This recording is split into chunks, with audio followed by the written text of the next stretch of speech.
Hey guys, welcome to the Empowering Lower Lights YouTube channel. Congratulations on making it through Thanksgiving.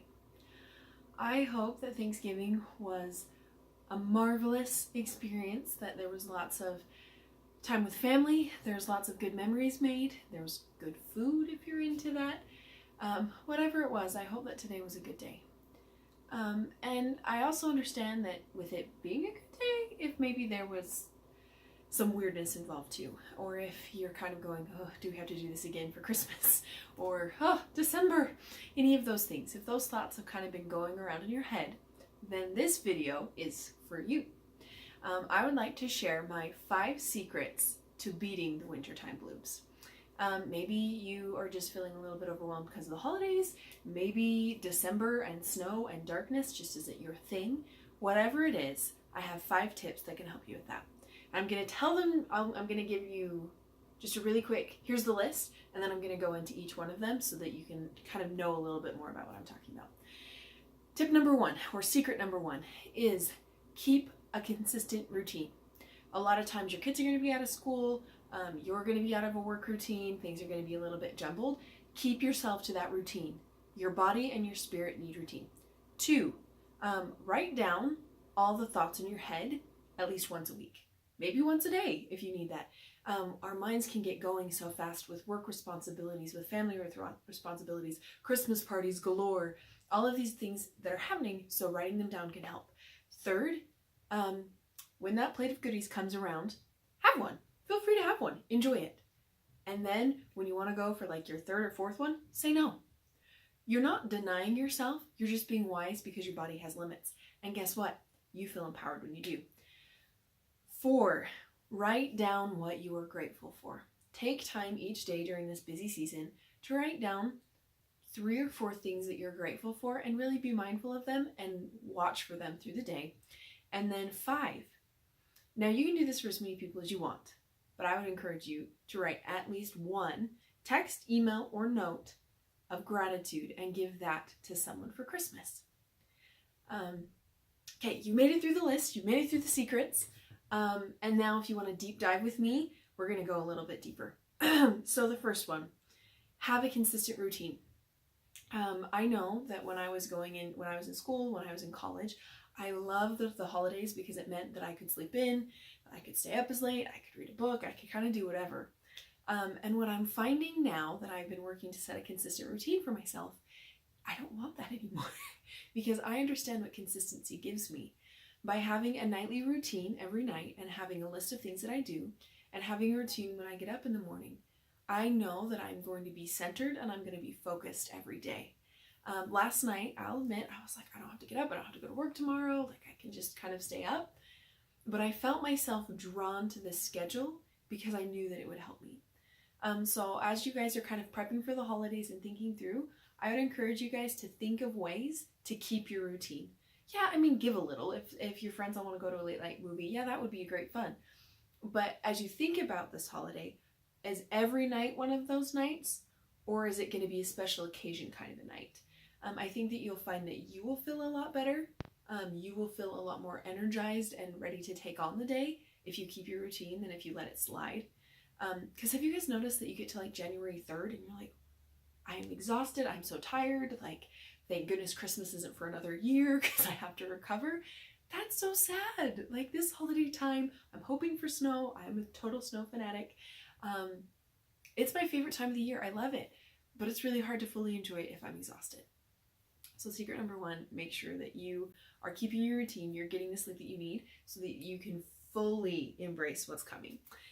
Second, I actually was talking about my dad with this today, and that was a huge sigh because just talking to him, I felt bad for him because he was saying he hasn't slept. He just doesn't sleep.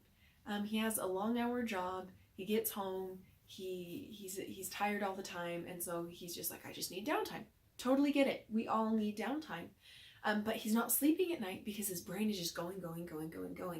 And so I said, well, you could like write about your day and talk about what's happening. And he's like, well, it's not the day I'm worried about. It's the next day. Because his brain is trying to figure out all the stuff he's supposed to do. So I would encourage you guys to just take 5 or 10 minutes before you go to bed and just either write down what happened that day a fun memory you want to remember, or your list of things you need to do the next day, because then your brain can relax. You don't have to think about it because you know it's on a paper. You can pick it up in the morning and be ready to go. Also, I saw a really fun tip on Facebook actually. Get a jar and then put sticky notes next to the jar, and either once a week, or I want to do this every day because I want 365 reasons of why my year was amazing. I want that for you guys too. So have a jar, have some paper, scratch paper. I love sticky notes because they're brightly colored, and just write down a good thing that happened that day or a good thing that happened that week. And then when you hit the end of next year, think of all the amazing memories that you have. You have proof. Our brains are always looking for proof for things. They want to know that what they're investing in and what they're doing is useful for us. So if you write 365 good things that happened to you in that year, when you go back and read it, you will see how you've grown, you'll see how you've changed, and you will give proof to your life, to your mind, that your life's getting better. Isn't that awesome? I definitely want to try this. So that's one of those things that I need to pick up, is the sticky notes. I have the jars because I come from a canning family. So first one, keep your routine. Second one, write down good things that are happening in your life, or write things that are kind of driving you a little bit nuts, just so that your brain knows how to store them, so that it's not keeping you up at night running. You put it on paper, you put it aside, then you can sleep and you're ready to go. Third, say no to a treat. I really used to love sugar. Now, I know that sounds awful. No, I'm not a health food nut. No, I don't go to extremes. But I used to really, I couldn't tell myself no. If I've just figured if it's there and I'm exercising, it's fine. Okay, that's really not a healthy outlook. But now I've learned how much better I feel, both physically, mentally, and emotionally, guys. Physically, mentally, and emotionally, when I can say no. Now, that does not mean that I've cut sugar out of my life. No.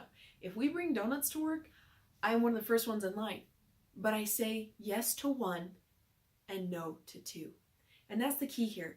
I know growing up, I lived in a small town, and so treat plates would just come. They would just come like every night in the 2 weeks leading up to Christmas. And so there was always food. And my mom is an amazing baker, guys. Amazing. Her pumpkin rolls and lemon bars and almond triangles. Oh my, need I say more? You can probably see the drool coming out of my mouth. So no, I don't need to say more. But so there was always treats around my house. Always treats around my house. And I would just eat and I would enjoy it in the moment. But as soon as I was done, I still felt unfulfilled. I had a sugar rush, I had a crash, and then I was like, well, it wasn't worth it. So now when I encounter treats, I say, this is my portion. This is what I'm going to take. And I can say no to the rest.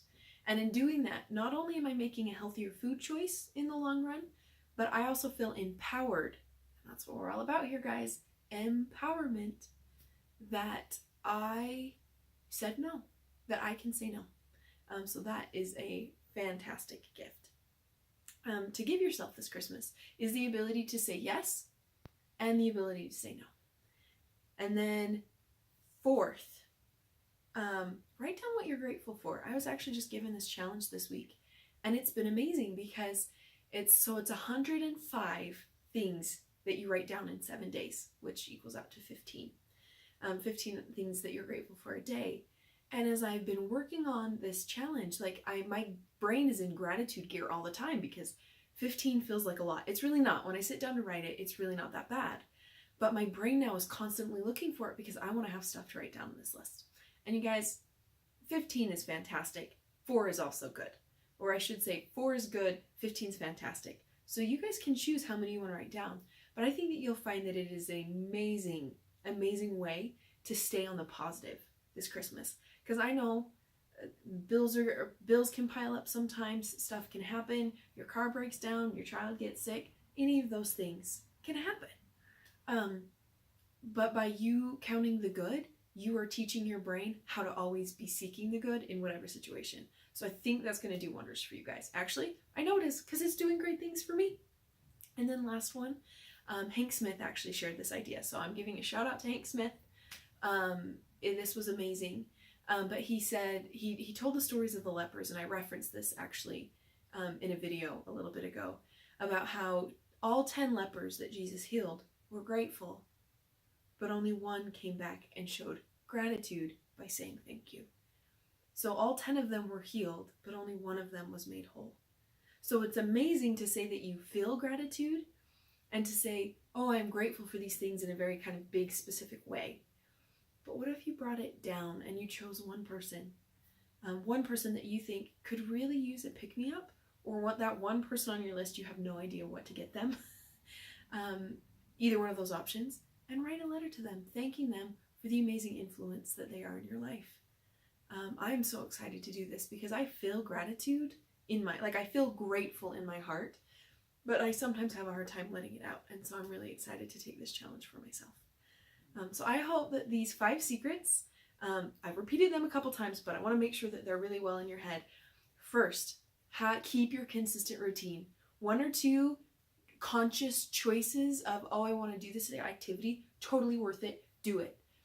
But make sure that that's an exception, not the rule. You want to be keeping a routine for yourself because you're going to feel so much more energized and love the holidays. Second, write down your thoughts before you go to bed. There's a lot on your mind. Get them on paper. Your paper's going to keep them, or stick them in your phone. Either way, just get them out of your head so your head can go to bed. It rhymed. Then third, say no to that extra treat. You can definitely say yes to the first one, but then be conscious. Don't just be grabbing because it's there. Think it through. Fourth, write down what you're grateful for. And then fifth, take it a step further and actually say it to somebody. Tell them what you're grateful for, and tell them you are grateful for them. Have you ever had anyone do that for you? To reach out and tell them that someone was grateful for you. It's an amazing gift that you can give someone. The gift of gratitude this Christmas. So I hope that you'll find one. And then here is my secret tip number 6. And the secret tip is when you wake up in the morning and you're stretching out all of your sore muscles and getting ready for the day, just either go to the mirror and look at yourself in the mirror, probably the most effective way to do this. I sometimes just do it by my bed if I'm in a hurry. And I say, I am healthy, I am wealthy, I am wise. Because as you tell yourself this, you're opening up your brain to the possibility that you are all of those things. And I know that this is especially important this flu season because everybody around us is always so afraid of getting sick and not wanting to spread it with family, and oh no, the dreaded whatever bug is coming around. So just wake up every morning and just prepare your body to be healthy, wealthy, and wise this Christmas. And I think that you're going to find that it is an amazing blessing to you and an amazing blessing to your family. It's been great to talk I'm just so excited. It has been great to talk to all of you. I hope that you find these secrets as life-changing as I have found them. And I'm going to see you on the flip side, to the brighter side of life. Have a wonderful holiday season. Bye.